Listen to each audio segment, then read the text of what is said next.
combative, they're competitive, they're domineering, they're disagreeable, and your life will be miserable. Dancing cat and dancing mouse. When I tell people that there's a correlation between a woman's feet and femininity, I've heard it all before. A lot of guys will say, you know, when they are assessing a woman, they never get down to the feet. They get hung up on other parts. I've been accused of having a foot fetish, which I don't.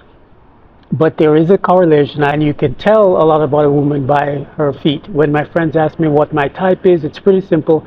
I tell them 5'2", cute face, and pretty feet. Pretty easy to get in China, where I do most of my shopping. And the first two I can make allowances on, but the last one is a deal maker and it's a deal breaker. I don't remember where exactly I first heard it, but it was confirmed and corroborated for me by one of my former girlfriends, a Malaysian Chinese, who said, yes, what I'm about to share with you and how to tell, you know, how submissive a woman is and other things about her personality, you can determine by looking at her feet. Now, I'll demonstrate it to you first. Let's say you're looking down and this is your left foot. You're looking down on your left foot and this is your big toe. This is your index toe. If the index toe of a woman you would like as your girlfriend or your wife is longer than the big toe, then you need to run. All right, don't walk, run as fast as you can. Women that have this toe longer than the big toe are combative, they're competitive, they're domineering, they're disagreeable, and your life will be miserable. All right? And I remember telling a friend of mine this once, and then a couple of days later we ran into each other again, and he said, wow, I wish I had known. You were right, Walt. I wish I had known that before I chose her. So this is not scientific, but there are lots of people around the world who will agree with me.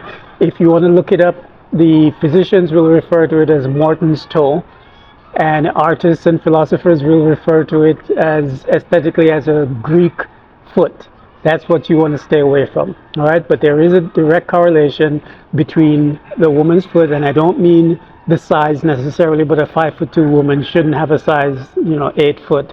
And I don't mean whether it's manicured or painted. I mean simply the form, and it should be proportional, and the shape and the form of the foot. If I'm considering dating someone and I look and I see this toe is longer than the big toe, I make an about face and I leave.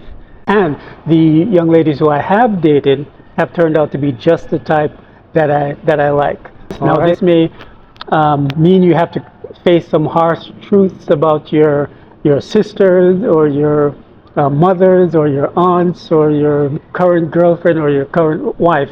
But if you look at this toe and then you realize that there are certain personality traits which I've described already that seem to be consistent, then you'll know, and you'll hopefully share this with other young men who are just getting into the dating scene. So we can talk more about this. Leave your comments below. Let me know what your experience has been, if you've heard this before, if you have any Chinese friends or Southeast Asian friends who can corroborate what it is I'm saying. And if you'd like more details on how to pick a compatible woman, let me know and I'll share some secrets you probably haven't heard before. Talk to you later.